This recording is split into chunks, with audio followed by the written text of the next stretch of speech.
Para saudara dan saudari yang Tuhan cintai, selamat pagi dan selamat bertemu lagi dalam Renungan Harian edisi hari Kamis tanggal 30 Juli 2020. Mengawali hari yang baru ini, kita hendak mendengar dan merenungkan sabda Tuhan. Marilah sebelum mendengar dan merenungkan sabda Tuhan, kita berdoa. Dalam nama Bapa dan Putra dan Roh Kudus. Amin. Allah Bapa pencipta jagat raya, kami ini seutuhnya Engkaulah yang memberi dan hidup kami berada di tangan-Mu. Semoga kami Kau jadikan umat yang selalu patuh setia memperhatikan kebahagiaan sesama. Bersabdalah ya Tuhan, kami siap untuk mendengarkan. Semoga sabda-Mu yang kami dengar dan kami renungkan ini untuk mengawali hari yang baru ini sungguh menjauh seluruh kehidupan kami. Terpujilah Engkau Bapa, Putra dan Roh Kudus, kini dan sepanjang segala masa. Amin. Para saudara dan saudari yang Tuhan cintai, sabda Tuhan yang hendak kita dengar dan kita renungkan bersama diambil dari Injil Matius pasal 13 ayat 47 sampai 53. Tuhan sertamu.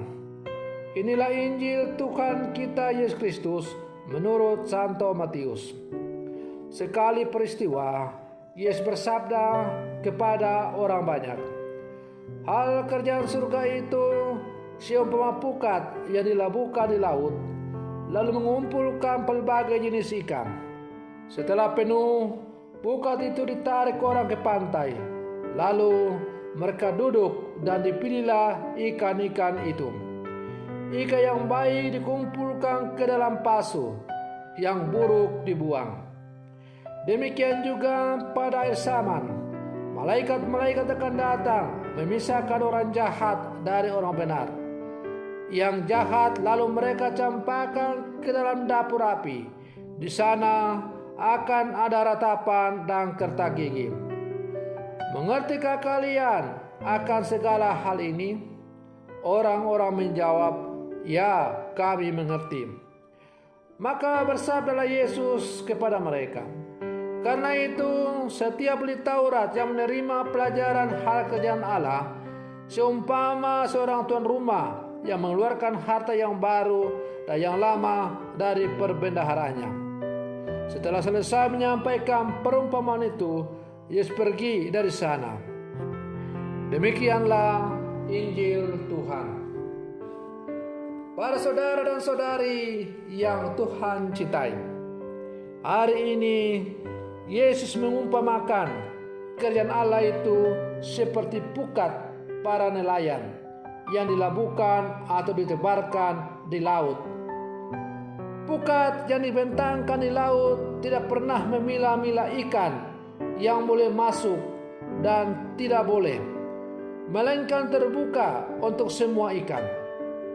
Begitupun kerjaan Allah yang ditawarkan Yesus terbuka untuk semua orang. Ia tidak membatasi hanya untuk pihak dan orang tertentu. Ia tidak membatasi hanya untuk kelompok tertentu, tetapi terbuka untuk seluruh umat manusia. Besar kecil, tua muda, kaya miskin, bahkan untuk semua etnik, suku bangsa, ras dan agama apapun. Para saudara dan saudari yang Tuhan cintai, perumpamaan Yesus ini menantang sekaligus menuntut kita para pengikutnya untuk menawarkan kerjaan Allah kepada semua orang. Kasih dan pengampunan, keadilan, damai, sejahtera dan kehidupan diberikan untuk semua makhluk, bahkan untuk mereka yang menjadi musuh dan tak sepaham dengan kita. Untuk itu pula para orang tua hendaknya mendidik dan membiasakan hal-hal ini kepada anak-anak sejak kecil. Para saudara dan saudari yang Tuhan cintai, momen yang paling penting dalam perumpamaan itu adalah momen yang paling penting dalam perumpamaan itu adalah malaikat-malaikat memisahkan orang jahat dan orang benar. Ada dua hal yang baik untuk direnungkan. Pertama, tampaknya kita memang harus berada di dunia ini, di mana orang benar dan orang yang kurang benar atau orang jahat serta orang yang tidak benar hidup bersama-sama. Ini mirip dengan perumpamaan tentang lalang di antara gandum. Kedua, tetapi nanti pada akhir zaman malaikat akan menentukan dan mengadili. Jadi bukan kita yang menentukan siapa yang masuk golongan ikan tidak baik yang harus dibuang, dan siapa yang termasuk ikan yang baik yang dimasukkan ke dalam pasu kerajaan Allah untuk menikmati hidup berbahagia bersama dengan alam.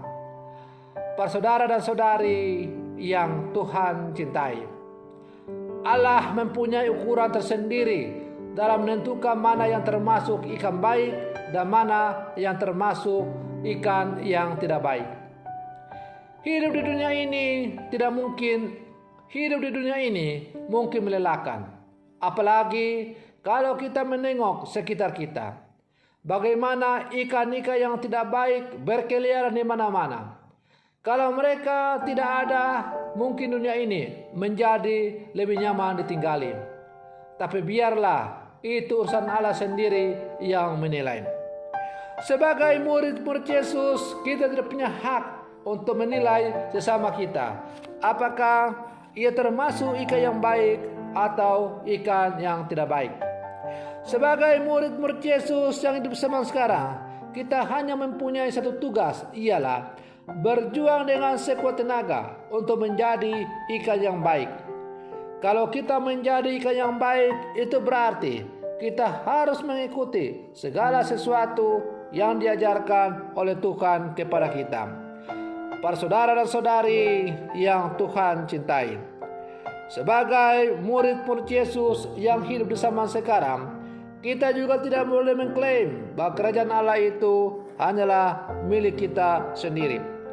Sebagaimana jala yang ditebarkan oleh nelayan di laut tidak pernah memilah-milah ikan mana yang boleh masuk dan mana yang tidak, tetapi ia menangkap semua ikan yang ada di sekitarnya, maka demikian pula halnya kita harus sadar bahwa kerajaan Allah, karya keselamatan, tawaran cinta kasih adalah terbuka untuk semua orang, siapapun dia.